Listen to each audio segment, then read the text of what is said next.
A good day. In this tutorial, we will talk about the both eyes tab.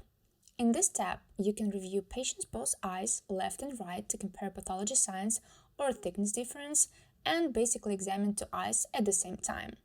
If you notice the pathology on one eye, you can use a healthy eye for comparison. You can upload a scan of the fellow eye with the help of the button plus another eye. So the pop-up appears where you can either upload a CT scan or select from existing one and finish by pressing the Add Examination button. Okay, so as you can see, both eyes tab consists of some compounds, same for left and right eyes.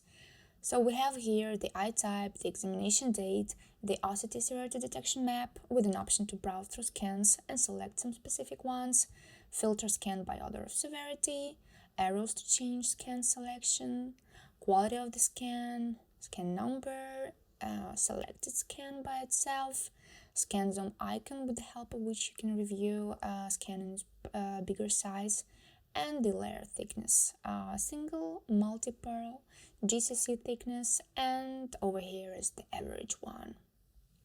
Okay, I hope this was helpful, and see you in our next tutorial.